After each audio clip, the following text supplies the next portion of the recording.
بسم اللہ الرحمن الرحیم۔ محترم ناظرین و سامعین، السلام علیکم ورحمۃ اللہ وبرکاتہ۔ ہمارے آج کے سبق کا موضوع ہے کون آپ کو سب سے زیادہ پیارا ہے۔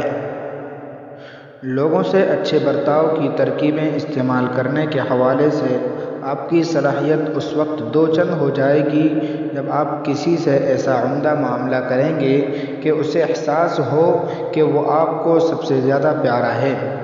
آپ کا اپنی والدہ سے حسن سلوک اس درجہ خوبصورت اور ہم آہنگ انس و محبت اور تکریم سے بھرپور ہو کہ وہ یہ سوچنے پر مجبور ہو جائیں کہ آپ ایسا شاندار تعلق ان کے سوا کسی اور سے نہیں کرتے۔ ایسا ہی رویہ اپنے والد، بیوی، بچوں اور اپنے ہم چشموں کے ساتھ رہن سہن میں بھی اختیار کریں۔ جن افراد سے کبھی کبھار واسطہ پڑتا ہے جیسے دکاندار وغیرہ، ان کے ساتھ بھی آپ کا طرز عمل مثالی ہونا چاہیے۔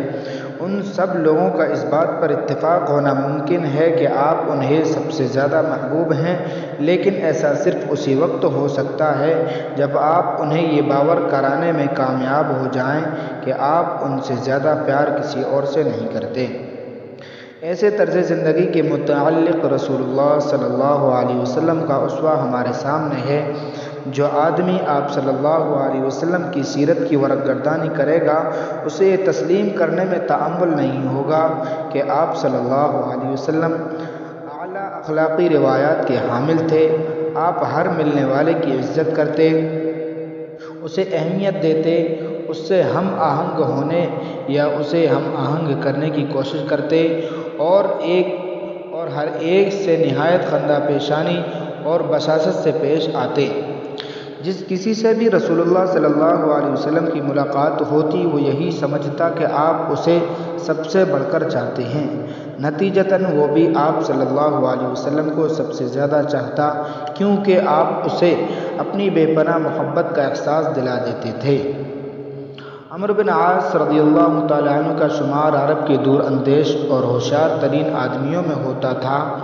ایسے زبردست آدمی کو عرب داہیہ کے لقب سے پکارتے تھے۔ عمرو اپنی قوم کے سربراہ برآوردہ شخص تھے۔ اسلام لانے کے بعد جب کبھی سرِ راہ ان کی ملاقات رسول اللہ صلی اللہ علیہ وسلم سے ہوئی، انہوں نے آپ صلی اللہ علیہ وسلم کے چہرے پر تر و تازگی، مسرت اور محبت کے آثار نمایاں دیکھے۔ وہ جب بھی رسول اللہ صلی اللہ علیہ وسلم کی کسی محفل میں شریک ہوئے، عزت و تکریم اور سعادت مندی نے ان کا خیر مقدم کیا۔ رسول اللہ صلی اللہ علیہ وسلم ہمیشہ انہیں ان کے پسندیدہ ترین نام سے مخاطب کرتے۔ عمرو کو اپنے لیے رسول اللہ صلی اللہ علیہ وسلم کے اس غیر معمولی اہتمام، دائمی تبسم اور برتاؤ کو دیکھ کر یہ گمان ہوا کہ وہ رسول اللہ صلی اللہ علیہ وسلم کو سب سے بڑھ کر محبوب ہیں۔ انہوں نے اس گمان کو یقین کا جامہ پہنانا چاہا، چنانچہ ایک دن عمرو رسول اللہ صلی اللہ علیہ وسلم کے پاس آئے، آپ کے قریب بیٹھ گئے اور سوال کیا، اے اللہ کے رسول، آپ کو سب سے پیارا کون ہے؟ عائشہ، اللہ کے پیغمبر نے جواب دیا۔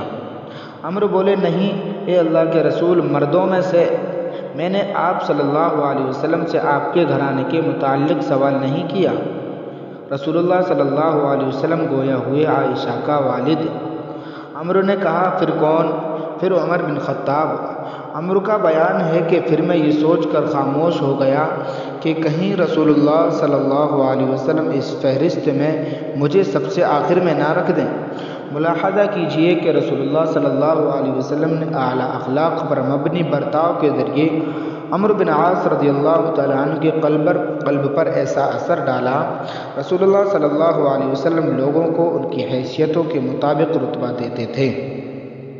آپ لوگوں کے لیے اپنے ضروری کام ملتوی کر دیتے تاکہ انہیں احساس ہو کہ آپ کے دل میں ان کی کتنی محبت اور قدر ہے۔ جن دنوں رسول اللہ صلی اللہ علیہ وسلم نے وسیع پیمانے پر فتوحات کا سلسلہ شروع کیا اور اسلام پھیلنے لگا، آپ نے قبائل کو اسلام کی روشنی سے فیضیاب کرنے کے لیے اپنے یہاں سے داعی روانہ کرنے کا آغاز کیا۔ کبھی ضرورت پڑتی تو لشکر بھی بھیج دیتے۔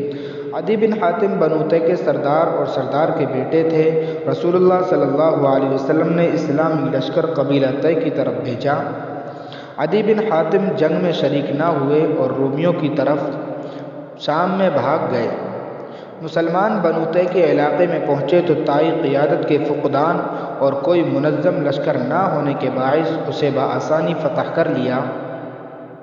دوران جنگ مسلمانوں کا یہ شیوا تھا کہ وہ لوگوں سے اچھا سلوک کرتے اور ان سے شفقت سے پیش آتے۔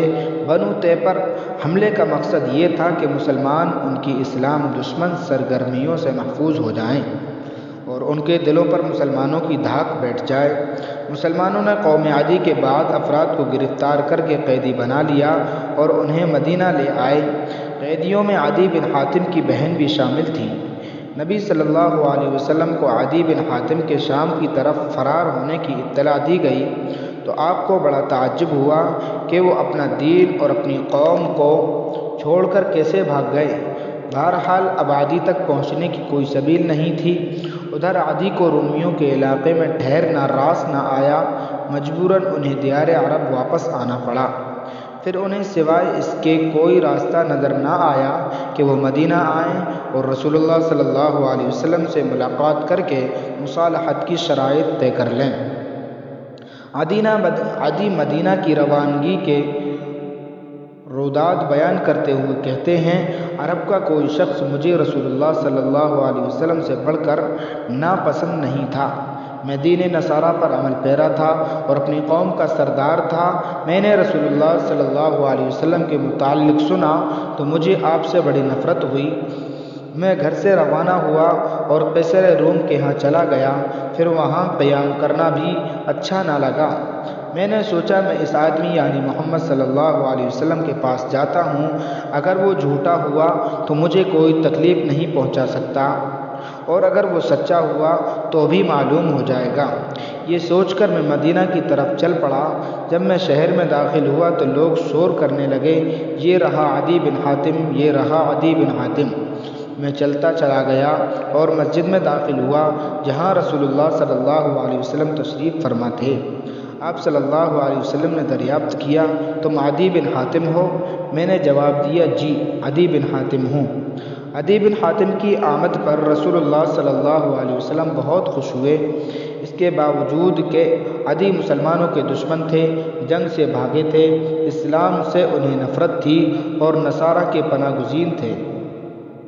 رسول اللہ صلی اللہ علیہ وسلم نے ان کی خوب آؤ بھگت کی۔ آپ نے نہایت خندہ پیشانی اور خوش دلی سے انہیں خیر مقدم کہا اور ان کا ہاتھ پکڑ کر گھر کی طرف چل پڑے۔ عدی رسول اللہ صلی اللہ علیہ وسلم کے ساتھ چلتے ہوئے سوچ رہے تھے کہ میں اور محمد دونوں برابر کے سردار ہیں۔ محمد صلی اللہ علیہ وسلم مدینہ اور گرد و نواح کے بادشاہ ہیں اور عدی طے اور اس کے ارد گرد کے پہاڑوں کا بادشاہ ہے۔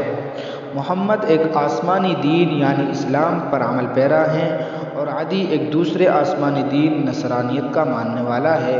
محمد کے پاس الہامی کتاب یعنی قرآن ہے اور عدی کے پاس ایک دوسری الہامی کتاب انجیل ہے۔ عدی نے محسوس کیا کہ دونوں بادشاہوں میں فوجی قوت کی کمی بیشی کے علاوہ اور کوئی خاص فرق نہیں۔ راستے میں رسول اللہ صلی اللہ علیہ وسلم 3 مواقع پر ٹھہرے۔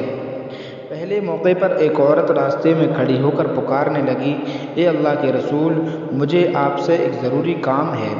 رسول اللہ صلی اللہ علیہ وسلم نے عدی کا ہاتھ چھوڑا، اس عورت کے پاس گئے اور غور سے اس کی بات سنتے رہے۔ عدی بن حاتم جو بادشاہوں اور وزیروں کی صحبت میں رہ چکے تھے، یہ منظر دیکھنے لگے اور رسول اللہ کے لوگوں سے برتاؤ کا موازنہ ان رؤساء وزراء کے برتاؤ سے کرنے لگے جن کے طرز عمل کا وہ اس سے قبل مشاہدہ کر چکے تھے۔ دیر تک خاموشی سے تکتے رہے، پھر گویا ہوئے، اللہ کی قسم یہ بادشاہوں کا اخلاق نہیں ہو سکتا، یہ انبیاء ہی کا اخلاق ہے۔ وہ عورت اپنی بات پوری کر چکی تو رسول اللہ صلی اللہ علیہ وسلم عدی کی طرف آئے اور دوبارہ چلنے لگے۔ راستے میں انہیں ایک آدمی ملا، اس نے شکایت کے لہجے میں کہا، یا رسول اللہ، کھانے کو کچھ نہیں ملتا، بھوکوں مر رہے ہیں، غربت نے کمر توڑ رکھی ہے۔ وہ آدمی شکایت کر رہا تھا اور عدی سن رہے تھے۔ رسول اللہ نے اسے مختصر جواب دیا اور آگے بڑھ گئے۔ ابھی چند قدم ہی چلے ہوں گے کہ ایک اور آدمی آیا اور بولا، اے اللہ کے رسول، ارد گرد کے راستوں میں بہت ڈاکے پڑے ہیں۔ رسول اللہ صلی اللہ علیہ وسلم نے اسے بھی چند لفظی جواب دیا اور آگے چلتے گئے۔ عدی دل ہی دل میں معاملات کا تجزیہ کرنے لگے۔ انہوں نے سوچا کہ میں اپنی قوم کا سردار ہوں، میری ایک عزت ہے، ایک مقام ہے، میرے دشمن راستوں میں مجھ پر ڈاکے نہیں ڈالتے، پھر میں کیوں ایسے دین میں داخل ہو جاؤں جس کے ماننے والے فقر و فاقے کی زندگی بسر کر رہے ہیں اور غربت نے ان کی جان جوکھوں میں ڈال رکھی ہے۔ دونوں گھر پہنچے۔ گھر میں ایک ہی گدھا تھا جو رسول اللہ صلی اللہ علیہ وسلم نے عدی کی تکریم کرتے ہوئے انہیں دے دیا اور کہا، یہ لے لیجئے اور اس پر بیٹھ جائیے۔ عدی نے گدھا واپس کرتے ہوئے کہا، بلکہ آپ اس پر تشریف رکھیے۔ رسول اللہ صلی اللہ علیہ وسلم نے کہا، نہیں بلکہ آپ بیٹھیے۔ بہرحال گدھا عدی کے پاس رہا اور وہی اس پر بیٹھے۔ اب رسول اللہ صلی اللہ علیہ وسلم نے عدی اور اسلام کے درمیان کھڑی رکاوٹیں ہٹا دینے کی ابتدا کی۔ آپ یوں گویا ہوئے، عدی اسلام لے آئیے، آپ سلامت رہیں گے۔ یہ بات آپ نے 3 بار کہی۔ عدی نے جواب دیا، میں بھی ایک دین پر عمل پیرا ہوں۔ اس پر رسول اللہ صلی اللہ علیہ وسلم نے کہا، میں آپ کے دین کو آپ سے بہتر جانتا ہوں۔ عدی حیران ہوئے، آپ میرے دین کو مجھ سے زیادہ جانتے ہیں؟ رسول اللہ صلی اللہ علیہ وسلم نے کہا، جی ہاں۔ محترم ناظرین، سبق کافی لمبا ہے، اس لیے بقیہ سبق انشاءاللہ تعالی ہم کل پڑھیں گے۔ السلام علیکم ورحمۃ اللہ وبرکاتہ۔